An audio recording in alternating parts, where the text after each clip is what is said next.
Good morning, friends. I hope everybody's doing fantastic. So, for those of you who I have not talked to yet this year, Happy New Year. It is currently January 9th at 8:45 a.m. Eastern Time.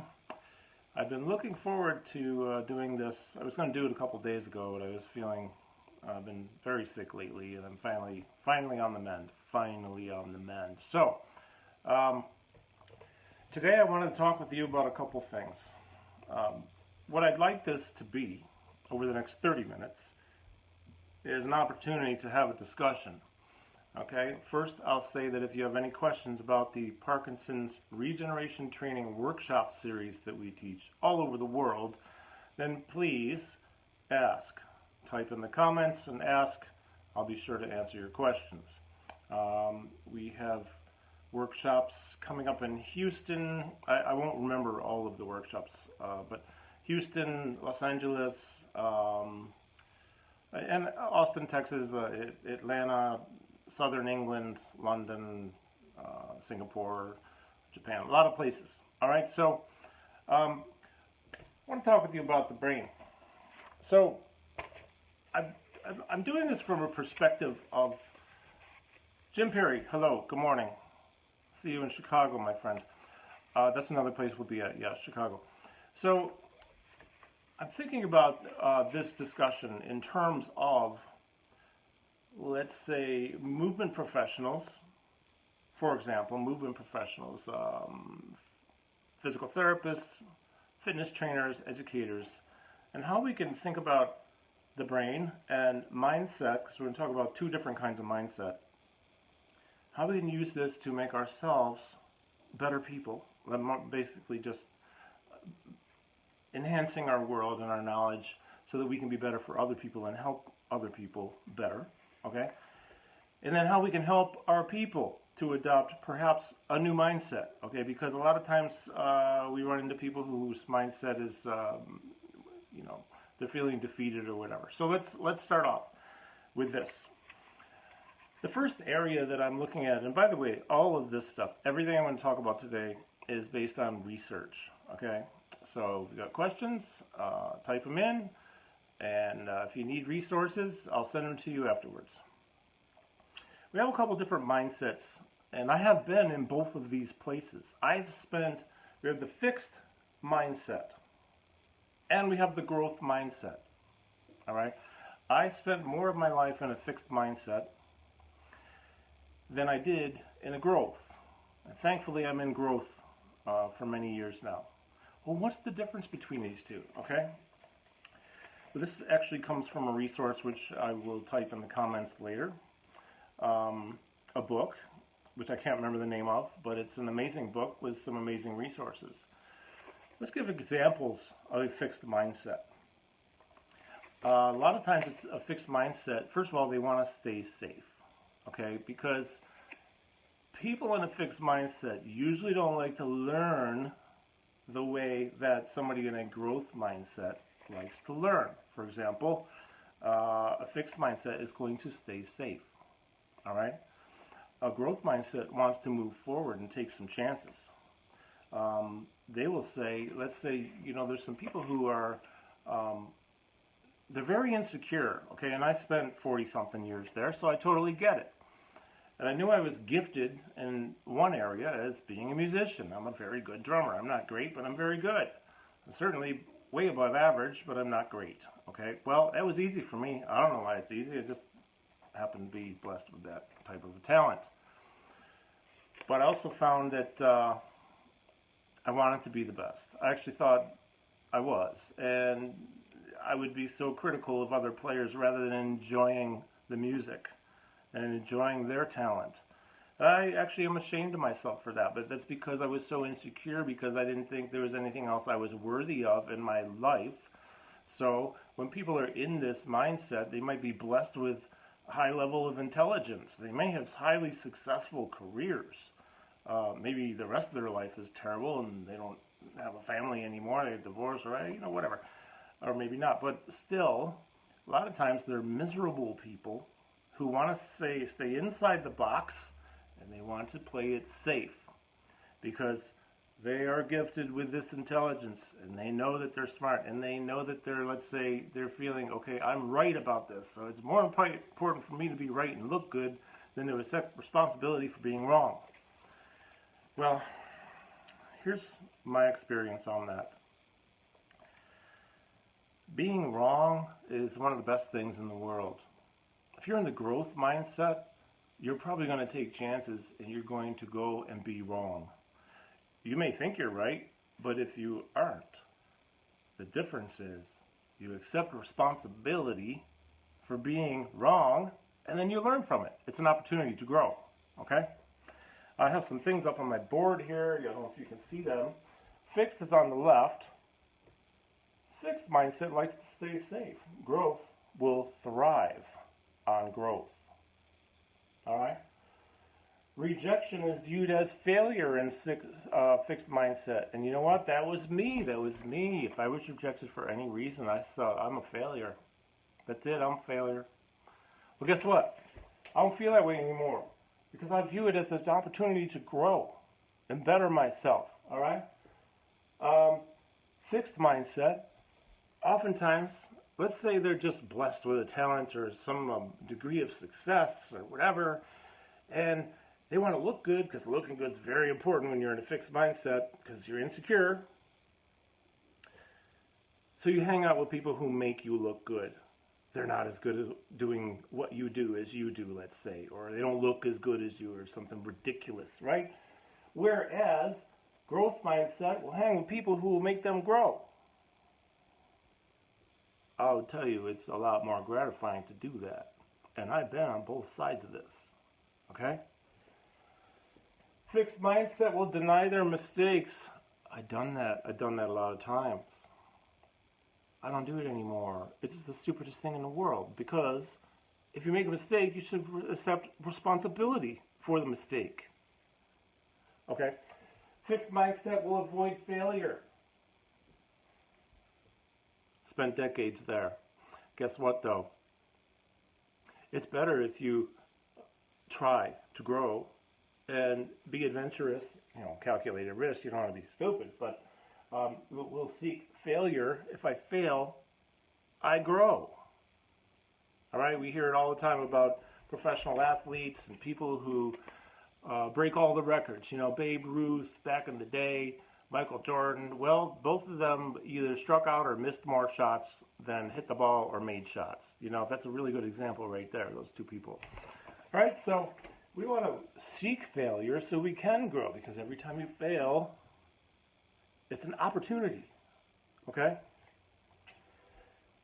Staying safe. Yeah, staying safe because, God forbid, you step outside of the safety zone, you do something that looks stupid, and then you think that doesn't make me look good, and I want to look good. Well, get over that.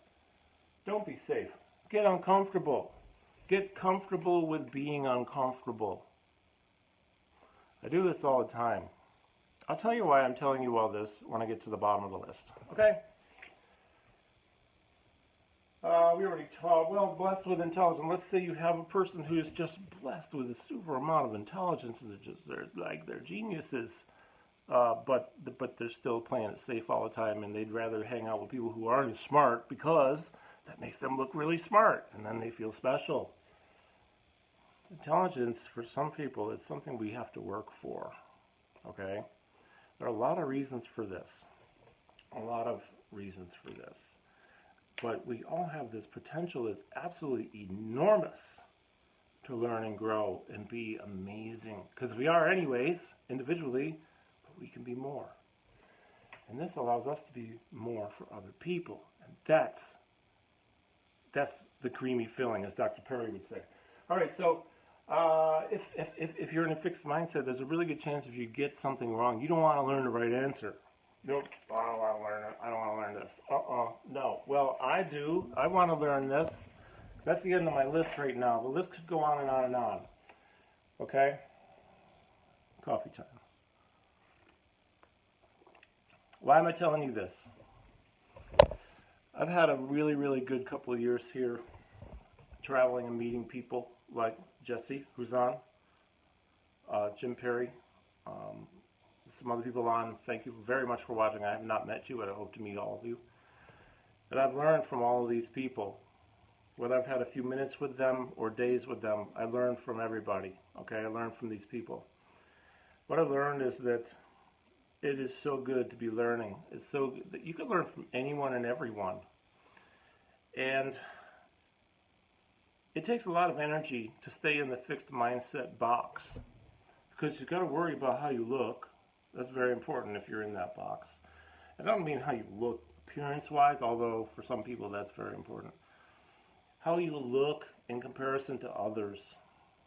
It's like, whatever, man. Do you really have to get hung up on that? Seriously?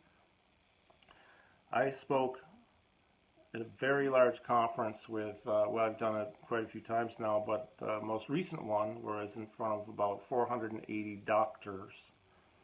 I made a mistake. I was the keynote speaker. Whatever. I made a mistake, and I said, hey, you know what? That was wrong. I made a mistake. You know what happens when you make a mistake, and then you say, hey, I made a mistake? They look at you and they say, oh, there's a human. Whoa, oh my God, the guy's a human. It doesn't make me special. I made a mistake. Why not just say I made a mistake? I do it every day. I do it every time I teach. I do it in every session with a client. I do it all the time. But it also makes me get better at what I do. So I will post the name of this book. It's a really good book. I'm not really into all the success books, if you will. You know, over the years there have been a few that are classics, like this one here, Think and Grow Rich. This is my beat-up copy I've owned for about 30 years.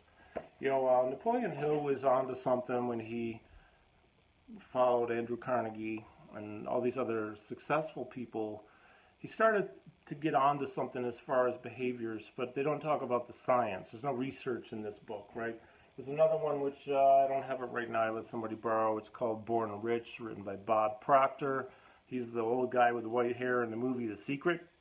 I've met Bob. I've spent time with him. He's a really, really cool guy.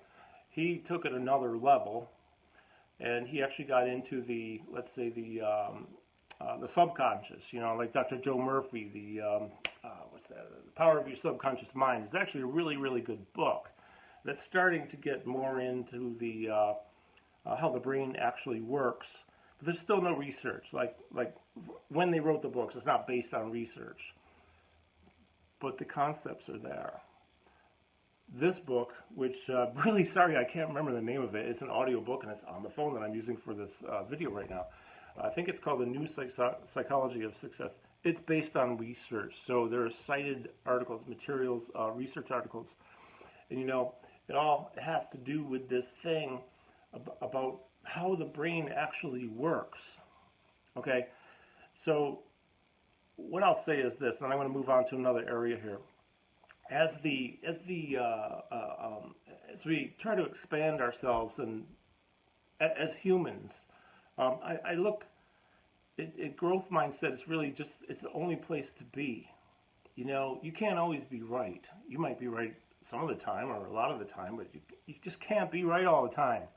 Why would you want to be anyways? Because if you were, then you wouldn't learn anything. So I'm on a mission to always be learning and be wrong, fail. You know, like Mike Fitch, the founder of Animal Flow, says, get on the floor and look stupid. Don't be afraid to look stupid. You know why? Because as you do the Animal Flow moves, or you know, any moves for that matter, you might look really bad. I was in a session yesterday where people with Parkinson's disease were moving better than I was on some different things. Guess what? Good for them. I don't need to look good. I don't really care. You know, I have my issues, they have theirs. They did a great job too. I spend time in all these, and in both of these places, but there's the middle is an interesting place too, because once you get out of the fixed mindset and you start to work towards growing, a lot of times we go back to this mindset. We're like, I gotta get it back in the box because I want to be safe, but I just stepped out and like I might be wrong if I do something, or I might not look good. But the more you do that, the further out of that fixed box you get. Your life is going to get better. Now, Here's another thing. I want to take this into how can we use this for our people who we work with. If you're a movement professional, I teach workshops all over the world, right? So I'll have people come in with Parkinson's disease who are dragged in by their caregiver or their spouse, and they're like, and you can see them back there, and they always sit in the back row because God forbid they sit in the front row. I can't learn anything because this guy's coming in, and he thinks he knows everything, like hot shot, whatever. So it's a process of breaking these people down. I think maybe the best way to tell you how I do that is just come to a workshop sometime. Although, like I said, the Parkinson's workshop is going online. All this is going to be in it. Okay, so Parkinson's workshop education series is also for everybody. It's not just Parkinson's, because we're all humans. People with Parkinson's are people too. You just happen to have Parkinson's. If you have cancer, I hope you don't, but if you do, cancer doesn't define you, just like Parkinson's doesn't define you. You're a person with Parkinson's, you're a person with cancer, whatever. All right, you're a human, you have a brain. And so we're trying to get through to you and show you that maybe you're wrong, not because I want to make you look bad or feel bad, but because I want you to grow. Fortunately, in our workshops, we've had the ability to take these people, and usually within 2 hours, they're like, okay, this is it, man. This guy knows something, and I feel better, and I'm moving better, and my world just improved. When we can affectionately, and I say respectfully and appropriately, show that we care. Maybe affection is probably not the word. That's the wrong word. Empathize with people and show them that we actually care about them, even if they're like this. Then we're allowing an opportunity. We're allowing an opportunity to maybe start to shift them. Because here's what happens. A lot of people out there are depressed, especially if they have some kind of a disease, right? And when they have the disease, they may feel hopeless or defeated. But if you're able to show something that helps them to improve the quality of their life just a little bit, you may have to work on a lot of different areas, experiment with a lot of different things. People respond differently to different things.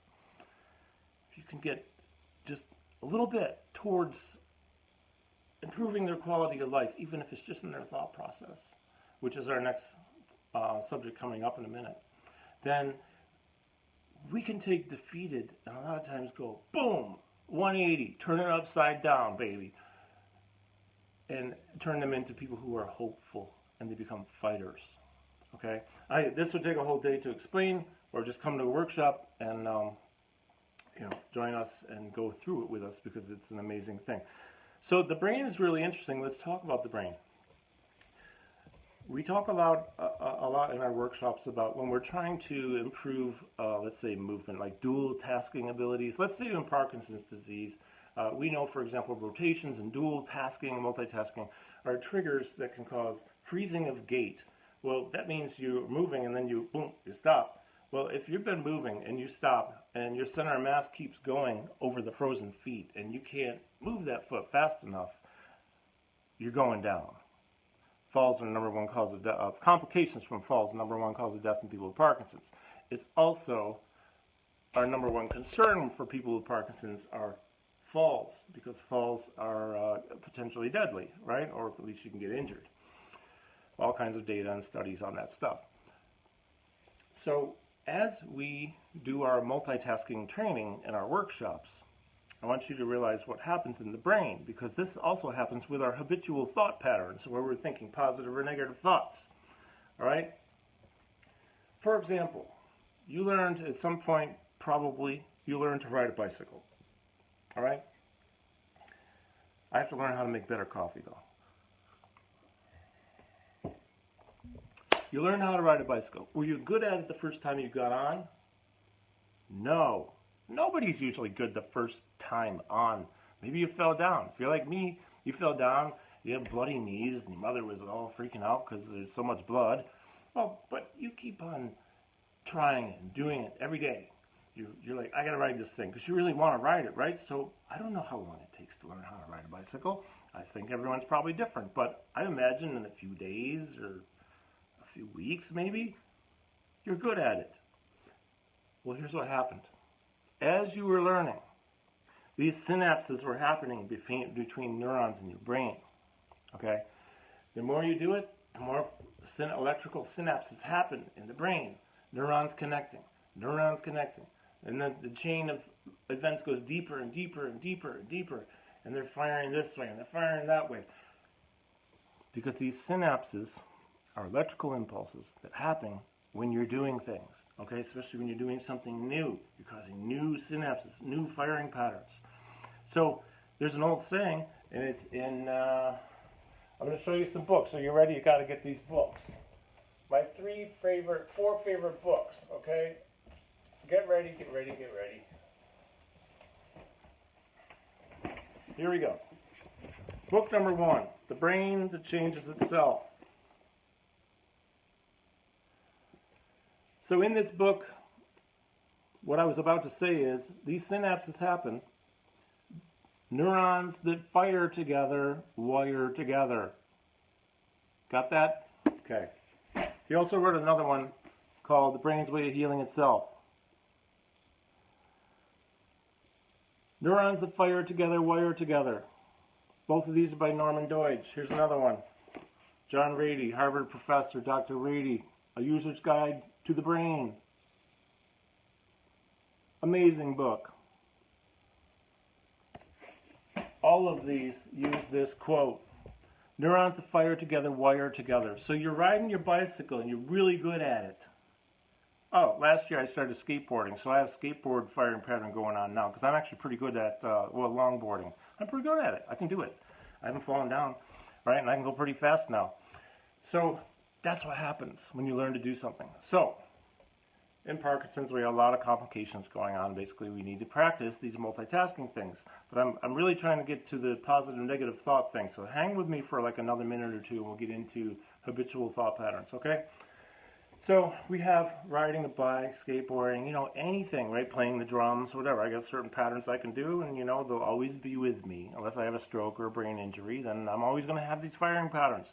So you don't ride the bike, let's say, for a few years, after you've ridden for many years. Do you have to relearn how to ride it? No, you don't. Okay, because that series of neurons that fire together are still there, and they're still wired together. They're just a little rusty. So you get on the bike and you go, and 5 or 10 minutes later, boom, boom, boom, boom, all of them are fired up, and boom, you're riding your bicycle again. Okay, so this is what we need to do to help us in every area of life, if we really want to change some things. Now, I want to shift over into another area. The concept of wiring together and firing together still stands, but let's talk about it in terms of thought patterns. Habitual thought patterns. I've been on the other side of this where I think negative all the time. I've been on the side where I'm battling depression. It's pretty common for me to wake up still and feel sad most days, but within 15-20 minutes, I'm fine. I just have to, get in the shower, wake up, move around. That helps a lot, okay? Because that way I get moving and brain chemistry changes, and then I feel good. Plus, I have so much great stuff going on in my life, and I'm so lucky with so many great people and opportunities. How could I possibly be sad? I'm healthy. Here I am. I'm drinking my favorite coffee, almost. This pot's not as good. It was a last-minute pot I made just so I could hurry up and be on time for this. Well, if you are suffering from feeling defeated, feeling insignificant, feeling diminished, feeling inadequate, it's time to change your thought patterns. Okay, now I'm not a therapist. I can't help you with this. But here's what I can help you with. I can help you by saying that I used to not believe in affirmations, and I believe in them now, but it has to be a certain way, because otherwise you're lying to yourself to a degree where you just can't believe it, and you can't even grasp certain things. So again, that's a complicated area. When we think any type of repetitive thought pattern, and I've been here. Let me use one example. I'm not good enough. I said this to myself dozens of times per day for decades. Oh, I'm not good enough. I can't do that. Darn it. I can't do that. Why? Well, because that's what I believed.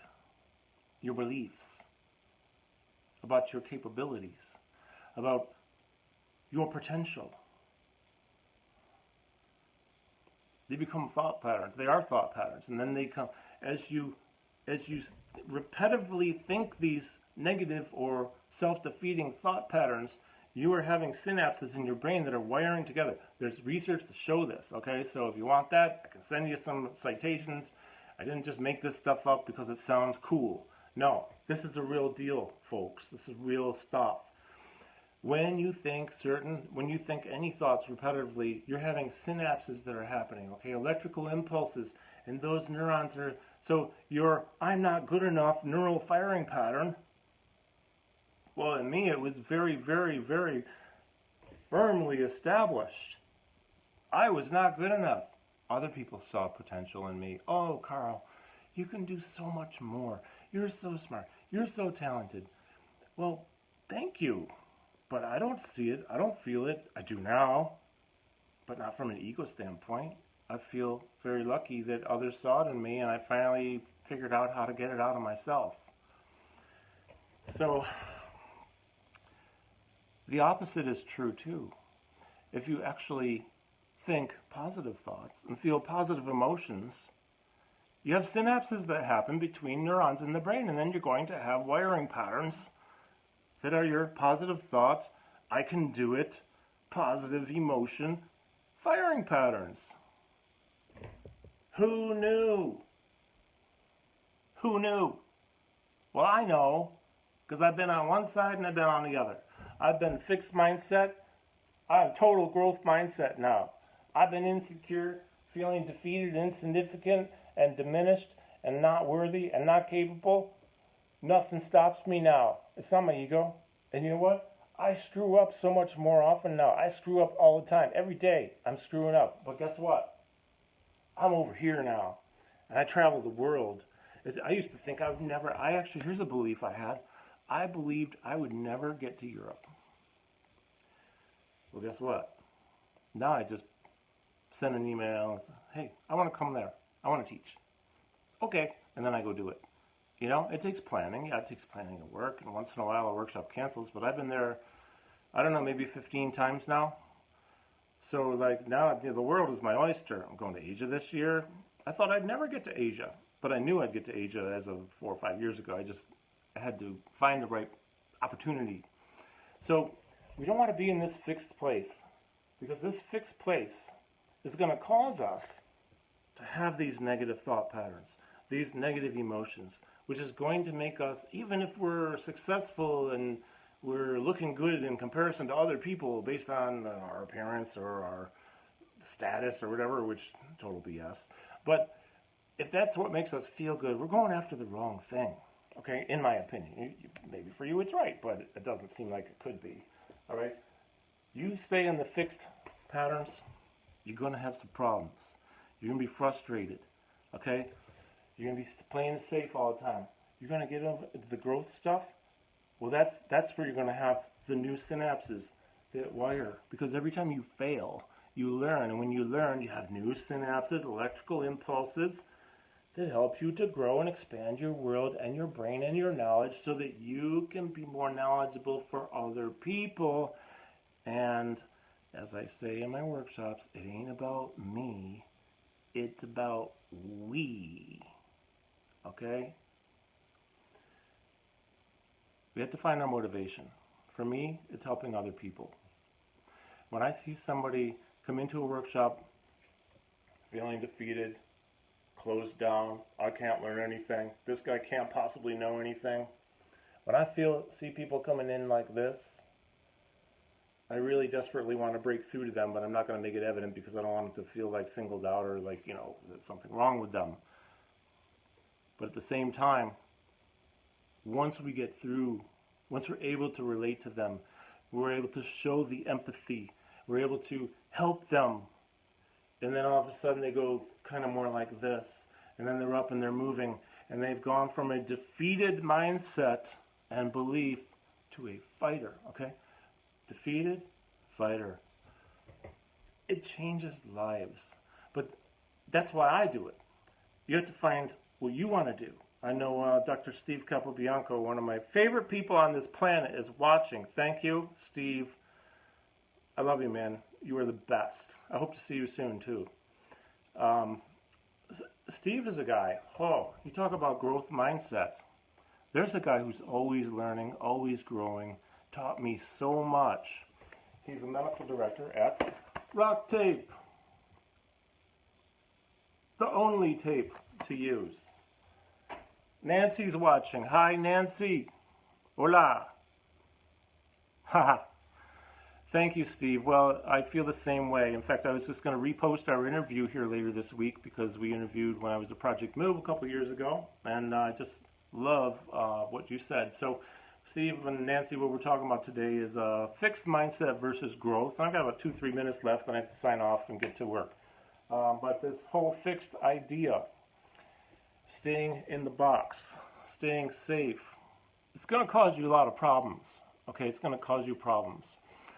Getting into the growth mindset is going to cause you to grow and feel better. You're going to fail more and you're going to feel better because you're failing more. I feel so good when I fail and then I learn what I did wrong and I grow. Okay? And of course, one more time, let's talk about the synapses in the brain. Fixed mindset, usually we're talking fear. They want to stay in the box. A lot of times it's insecurity. So the insecurities actually are repetitive thought patterns that we think over and over and over every day. And I've been there. I was there for decades before I decided to get my act together and change, because I knew that I was sick and tired of being sick and tired of just feeling inadequate. Well, then you have these firmly established neural firing patterns in your brain which are negative when you're in that mindset. Self-defeating. Okay. On the other hand, you can also be thinking that the world is my oyster. The sky's the limit. I mean, how much can I learn? I have no idea, but I know I want to learn everything. Every day, I'm trying to learn. People like Steve and Nancy have helped me so much. I was just talking with Nancy yesterday. She's opened up, Nancy, you've opened up my world. There are 3 people, main people who I know very well. Nancy, Allison, my friend Dominic Peak. You know, they come at you with these perspectives on things like, you didn't know it. And it's like, as soon as you find out you didn't know it, but you're learning about it, it's like, boom, holy cow, my world just got bigger. And now I can be a better person because of it. It's like, oh my gosh, I mean, how much can I possibly, how much can this actually happen? I hope it happens all the time, every day. I mean, sometimes it's exhausting, but it's so exhilarating at the same time. So I hope you've enjoyed this little talk. I went off. Right now, there's one more thing. I want you to be careful who you spend your time with. I want you to be careful of what information you allow to come into your head. Now, I posted something last night that probably would piss a few people off. And I have to admit to you, it's very rare that I will let anyone gain control in any way, shape, or form over anything that I think or feel.